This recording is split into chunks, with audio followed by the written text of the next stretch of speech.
Hi everyone. So on the agenda today, we have an Iyengar Yoga practice that's designed to dissipate nervous energy and settle the mind. It is some of my personal favorite poses. This is a practice that I really, really enjoy, and I hope you do too. It is not a beginner's practice. Okay, so there is an assumption here that you've done some Iyengar Yoga before, you have some experience with these poses. Intermediate level, we'll get into some inversions and that sort of thing. So yeah, enjoy. Let's get to it.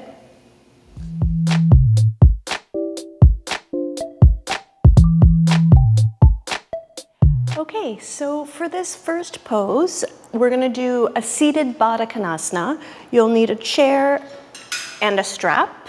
And yeah, with your strap, just begin with the strap in a big loop like this, okay? And you're going to attach the strap to the back of the chair, okay? So to this tall part here. Have the buckle at the bottom. Okay, this is the buckle side here, and you're going to, like this, take the strap here, like so, and then you're going to take the buckle inside the loop. Okay, the buckle comes inside the loop, pull on the buckle, and now the strap is attached to the chair, but the buckle is also at the bottom, so you're going to have access to change the size of the strap once we get into the pose. Okay. And then from here, just leave that to the side and have a seat in front of your setup, okay? In fact, just place that on your shoulder here.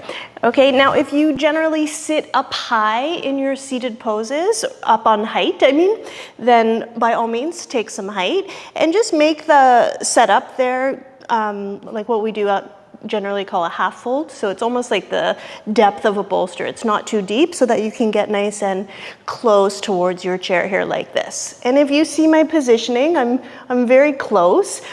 I'm not, this would be too close. The lumbar spine would be really arched if I tried to sit up. And if I was really forward and just kind of leaning, well, that wouldn't be good either. Okay, so find that perfect spot where you can sit absolutely straight. Your sacrum is moving in and up as we normally do in our seated poses. And you've got access here to your strap. Okay, now the other thing here is where the chair is touching you. There's no one spot, okay? Where the chair touches you gives you a little bit of feedback. This is all good, and it can be in different places. But if you feel like, if you're a lot taller, right, and you feel like the chair is coming in a sort of a silly place, like maybe in the middle back, you don't need it there, you want it more in the thoracic, then you could always lift the front legs of the chair with some bricks, and that's going to angle it quite a bit and lift that for you. Okay? All right, lots of setup here, but once you've got that organized, legs in Baddha Konasana, and just settle here for a moment, get used to this position here. Okay, press your feet together, externally rotate your thighs outward, right? And breathe. Okay, feel the chair behind you, penetrate the back body into the front body. Okay, chest up. From the lowest ribs, move back, abdomen soft, and just find that steadiness, that stillness, right, from this seated position. And now from here, reach for your strap here, and place your wrists inside the strap. Okay, so now this is where you're going to want to tighten up the strap, but how much you tighten it up really depends on your body, right, on your shoulders. So wrists inside. Now you can see my arms are still bent, right? So I hit my wrists out against the strap and then I lift up. Okay? And I do want those arms to straighten. So if you're unable to straighten your arms, then make the belt looser so you have more width between your wrists and insist that the arms go straight. Okay, now continue to hit out against the strap, lift up, and move your arms back. Now breathe. Okay, you're here. As you're here, you're moving those arms back, hitting out. You may find that those low ribs start to jut forward. Okay, so insist they go back. Okay, now with all my talking, it's a little hard to demonstrate this, but yeah, the ribs should go back, abdomen soft, and again, reach up and move your arms back. Breathe. Okay, the head can just stay upright, eyes looking straight forward, chin level. Okay, another really nice way to practice this, if you have access to lots of props, is to build up some bolsters, some blankets on the chair seat, and then just rest your head, right? So your neck gets a little bit of support there. It's very nice. But also, it's very nice to do upright here. Okay, we're kind of using today's practice to dissipate some nervous energy, right? A little bit of an uplifting practice, dissipate nervous energy, just get going, right? Okay, so be here. Abdomen soft, reach up. Now after you've been here for a bit, you may feel you can tighten up the strap a little more. Okay, so you can experiment, explore, and then go. Okay, and just be here. Now, if for you, the arms go way back, you start to touch the wall with your thumbs maybe, right? Then let that also give you feedback. Feel which thumb pushes first, right? If one side touches the wall before the other. And then climb up, not just back, but up also. Breathe into it. Okay, feel the front body, feel what's happening, the sense of alertness. Feel your side body, side waist, side ribs, side chest. Okay, let your knees, your legs gravitate towards the floor, but then ascend up through the side trunk. Breathe here. Okay, and then release. Okay, release your arms, fold your knees together, and extend your legs to straight. And pause. Feel your breath. Just feel the experience after having just done that pose, right? What happens? Feel how the breath almost recalibrates afterwards, right? It's got to find its rhythm again. Okay, let's repeat the pose, but this time with legs in, Upavista Konasana. Okay, so separate your legs. Do make sure you've got access to your strap. Okay, legs nice and wide, and see that you're seated on the very center of your buttock bones. You're not leaning forward, leaning back, but you're perched up right on the very center there. Okay, and then also see that the chair is useful for you, right? It's giving you feedback in a spot on your back where, probably like there's thickness. There's an area that needs to be penetrated, right? So at least that's how I feel the chair can be most useful in this pose here. Okay, now center your heels, the very center back point of your heel, glue it to the ground, and then straighten your legs completely. Okay, press your knees down, deflate your thighs. Okay, there's this sensation of the outer legs pulling into the hips, and then reach through the inner legs away from you. Okay, anchor down through the corners of your hips and lift up through the sides of your body. Okay, then reach for your strap, and again, if you need to tighten it up again, then do so. And place your wrists inside. Okay, now you can start with the hands together, but then hit out and lift up. Hit out and lift up. Okay, higher, higher.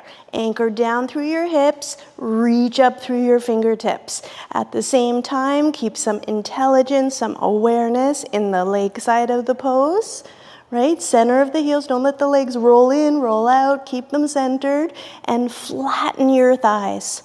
Broaden through the back of your legs and maximize the surface area that touches the floor. Okay, and again, hit out against the strap, lift up, go back, breathe. Okay, take the low ribs slightly back, keep the diaphragm soft, abdomen soft. And then as you've been there for a while, you may feel you can tighten up the strap a little bit. And then pick up where you left off. Okay, and be there. Breathe into it. Just connect with a bit of a rhythm to your breath. See where one breath begins, where it goes. Familiarize yourself with the shape of your breath. Lift, go back. Lift, go back. Okay, and again, keep the neck soft. If the head is erect, like how I'm showing here, make sure you're not gripping. Okay, lift up through the side body. From the arms, really lift, lift, lift, but keep the neck muscles soft. Okay, if your head is supported, that's gonna give you a slightly different sensation. Okay, hold it for a little while longer. And again, check in with the foundation of your seated pose. Notice if you're still alert and aware in your legs. Right side, left side. Okay, anchor down through your hips. Grow the sides of the body up. Reach higher.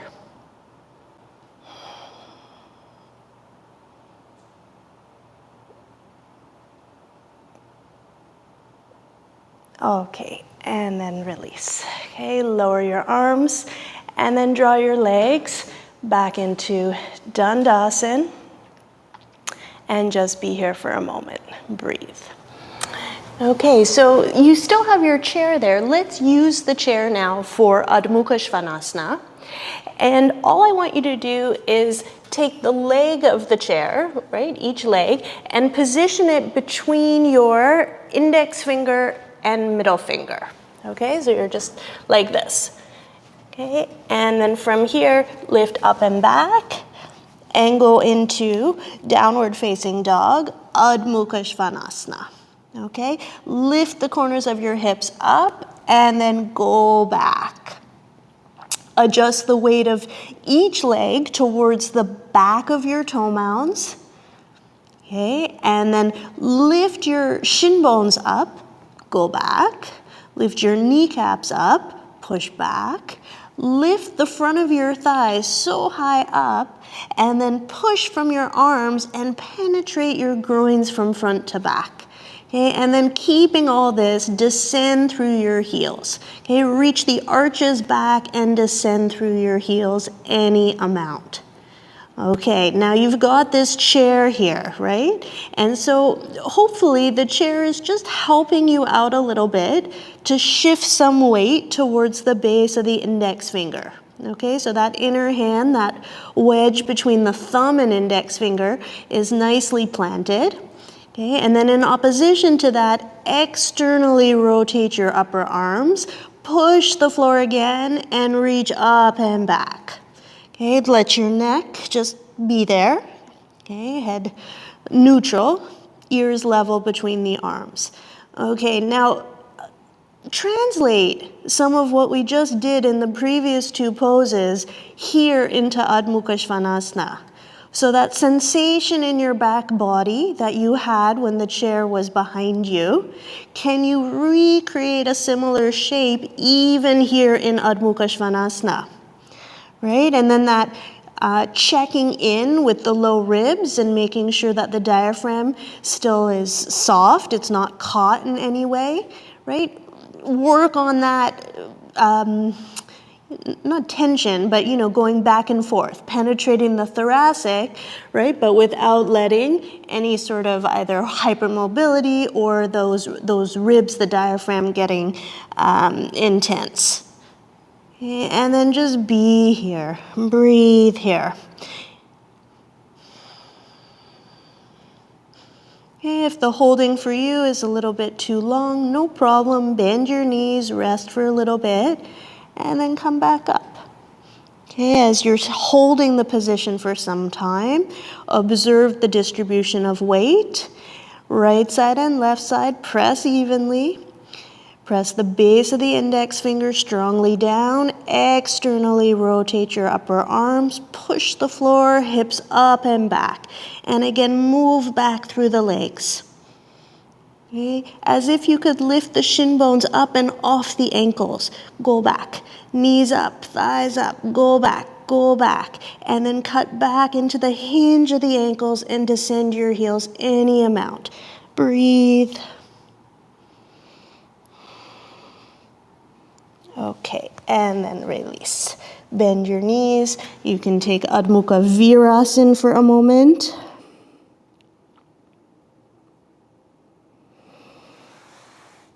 and then push yourself upright. We're gonna carry on with some work in Adho Mukha Svanasana. And I'm actually gonna introduce a brick, or it could even be a bolster, a softer prop, for support for the head. You know, Adho Mukha Svanasana, downward facing dog, is really my happy place. I love that pose, and it really, yeah, I just like it. But, you know, I mentioned at the beginning of the practice that part of the, you know, the intention behind this is to dissipate nervous energy and, you know, with action, with activity, to sort of calm the nervous system. And so having your head supported can really help. Okay. Also, the access into the shoulders is very different when your head is supported. It can become a lot more available. So I would definitely experiment with that. You know, just as with everything, it can go either which way. I mean, if you're feeling anxious and nervous and something is touching you in a way that you find annoying, right, then it's going to aggravate you. But if it's giving you the support in a perfect kind of way, then it can be, you know, positive, right? So try both. I'll show just as the option, I'll show now this variation that we're gonna do with the head support. And we're actually gonna work on Ekapada Adho Mukha Svanasana. Okay, so this time, take your pose at the wall. Okay, and first off, you know, lift up and back and just adjust your Adho Mukha Svanasana as before. You do want the weight to go more towards the back of the toe mounds. Right, and you can have your heels right up against the wall there. Okay, push down to lift up and go back. Okay, and then yeah, the forehead should be supported like so. Okay, and when you're figuring out your support for your head, think about lifting the floor to meet your forehead as opposed to really dropping your forehead down to meet the support. Right, so you're not trying to force your head to touch something, but rather just kind of, you know, release your head and then fill all that extra space with whatever, you know, is appropriate there for you. Okay. Okay, now remember what it was like to have the chair legs between your fingers there, and shift some weight towards the base of the index finger and base of the thumb. Externally rotate your upper arms, push down through the palms, and lift your hips up and back even more. Okay, now maintain this and breathe. Let's actually pause here. Okay, bend your knees and just take a minute. Okay. You've set it all up. You have your props, you know where it is, the brick. And let's go again, but this time when you lift up, let's take the legs right together, because we are gonna lift up into Ekapada Adho Mukha Svanasana. Okay, so legs right together here this time, and sort of more swiftly come to where we left off. Like so. Okay, now for a second here, imagine that you have a brick between your legs, and squeeze this imaginary brick, and now suction the brick even higher up between your legs and move it back. Okay, now keep that sensation, and disturbing yourself as little as possible, now raise your right leg up the wall, keep the toes tucked, and now extend the heels beyond your toes. Really reach.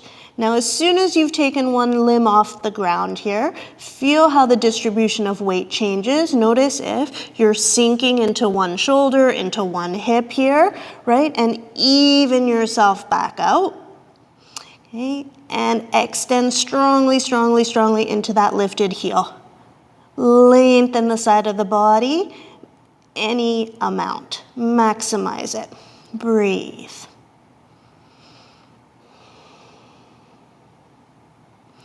And then release. Take a minute in Adho Mukha Svanasana. Okay, and again, from the outer legs, draw into the midline like you were squeezing a brick. Just keep that stability in the hips. And then extend your second leg up. Okay, keep the toes tucked, extend more and more through the heel side, and open up that entire left side of the body. Okay, again, notice if you're sinking, keep levelness. The floor will give you some good feedback, so keep the weight on your hands even.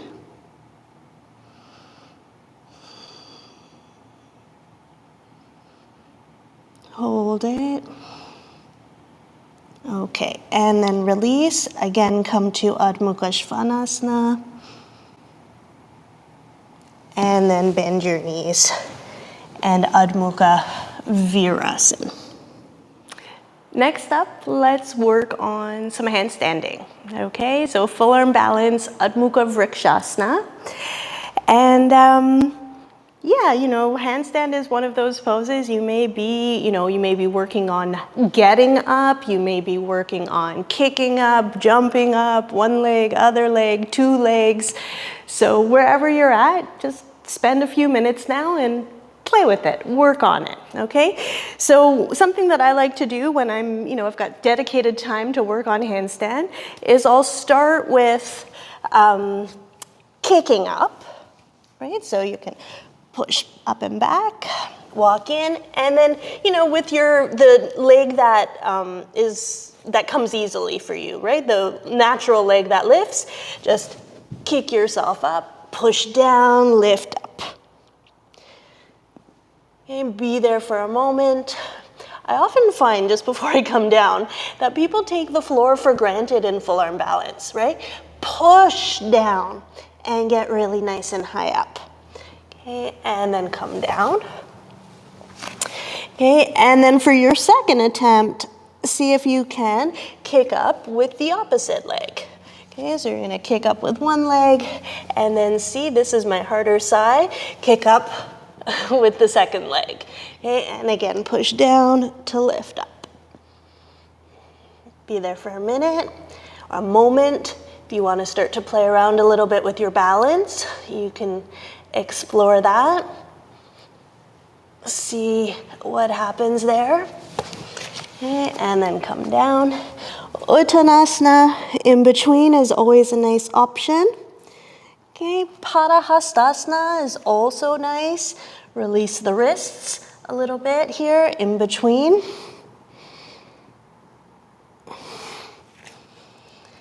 Okay, and then go again, like repeat this a few times. So now once you've done one leg and then the other leg, maybe you want to start playing around with jumping up with two legs. Okay, bent knees. So from here, you're gonna jump up. And then you can also experiment with coming down with bent legs, knees to the chest. Right, and then just go a few times. Come in and up.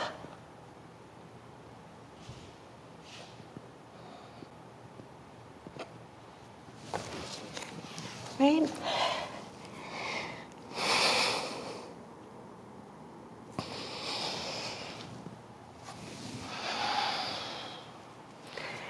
And yeah, explore, keep going.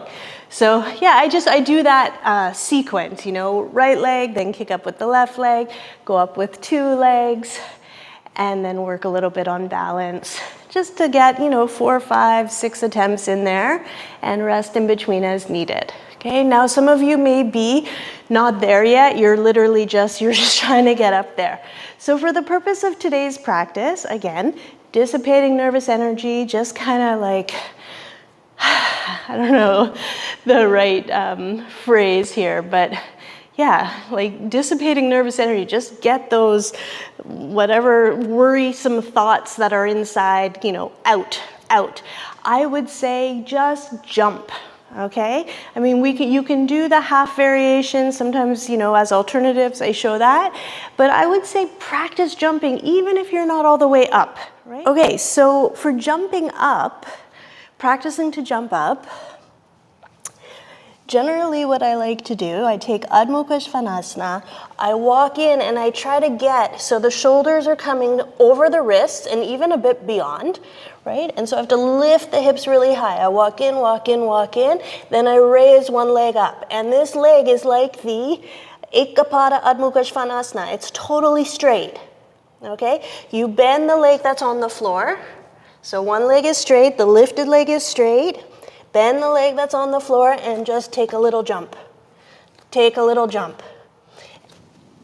Right? The straight leg here is gonna haul the bottom leg up.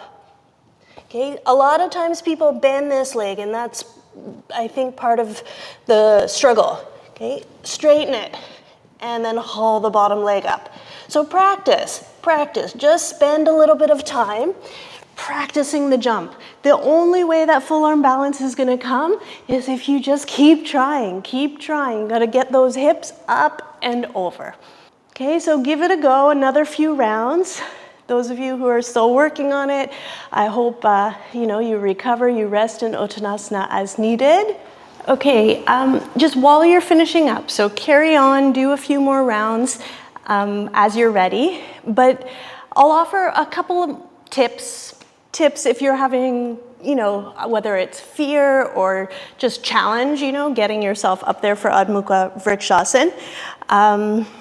One tip, one option, technique is to put a bolster against the wall. Okay, I think sometimes the fear comes, you think you might bang your head into the wall. So here, this is soft, right? And you can literally try to burrow your head into the bolster. So especially in the beginning, I'd keep the head looking up so that thoracic, the back body there really stays in, right? Shoulder blades onto the body. And then the other tool is the strap. And you can place the strap on your arms.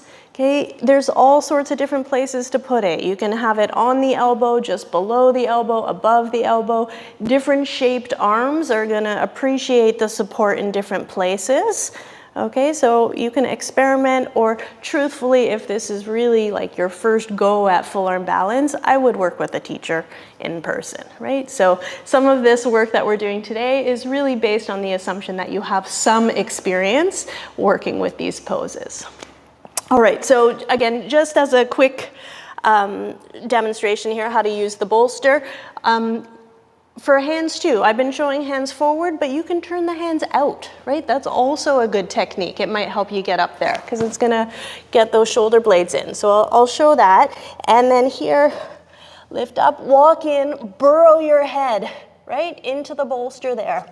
And then from here, kick up, okay? Head is into the bolster. Push the floor down and lift up. Look up into the bolster, head into the bolster. Affix your shoulder blades onto the body.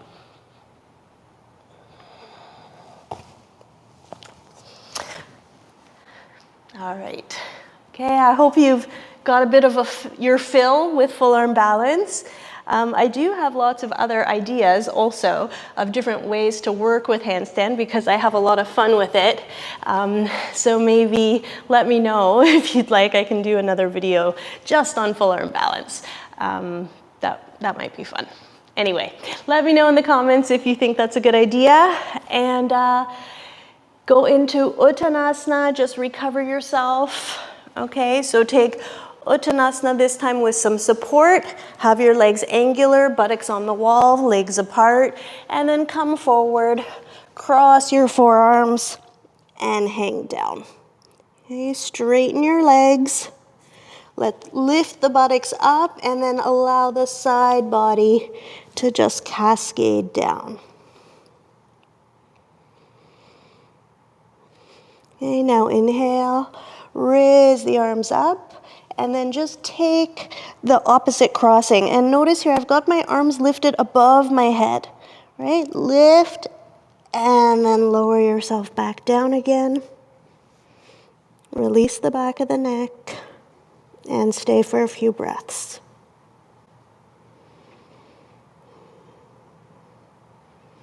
Okay, and then release. And come back up. Stand in Tadasana and just steady yourself. Okay, the wall is here. Be here for a moment. Okay, So if I was doing this practice for myself, at this point, I would do Shirshasana and all the variations. So if headstand, if Shirshasana is in your practice and you have the time today, I would suggest pause the video and go for it, okay?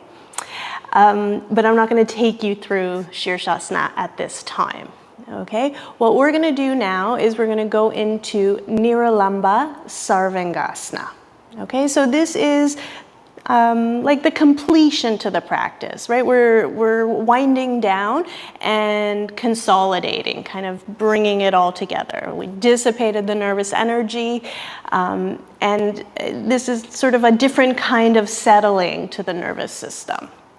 Okay, this setup that I'm showing here, I've got 2 bolsters in a T configuration, fairly close to the wall. And then I put a blanket down just so that the back of my head isn't on the rubber, but it's very thin. And I'm going to show how to get into this, and then I may describe a couple of alternatives here, okay?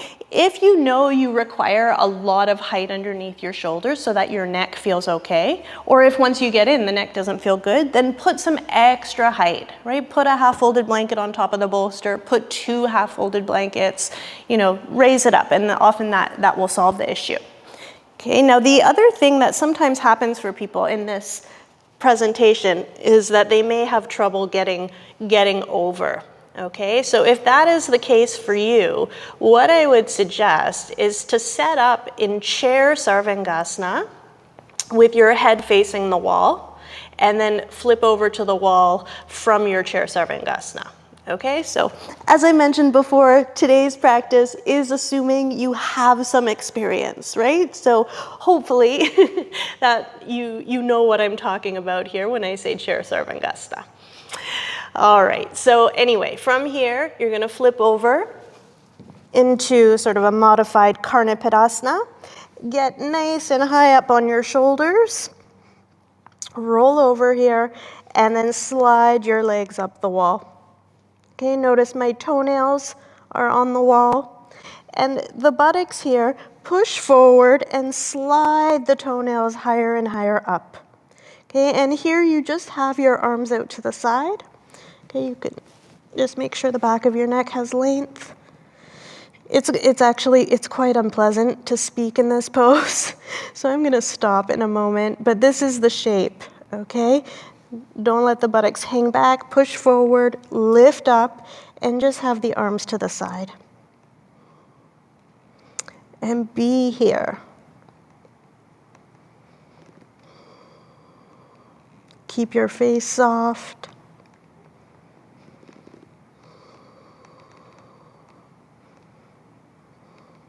Okay, keep lifting up through the front of your body.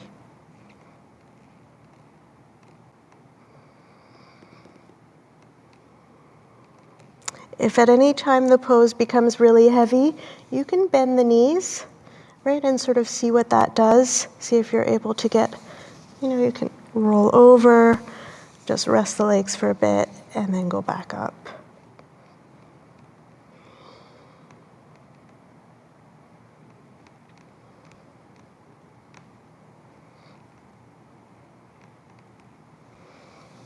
Okay, now you just stay in this position for a little bit. You can stay for a couple minutes, 5 minutes. You can really stay for as long as it feels good. Okay, but if you do reach the end, like you've used up the goodness of the pose and it's time to come out, then you're just gonna roll yourself out and end up on your setup like this. You can take a few breaths here, and again, let the breath recalibrate, kind of repopulate the chest box. And then you can roll over to your side and push yourself back up. Okay, Again, if your time permits here, you can absolutely lay yourself out flat for Shavasana. And sometimes I just end here. Okay, thank you so much for joining me. I hope you enjoyed it, and I hope you're feeling good. I hope you're feeling settled and just good. Okay, take care.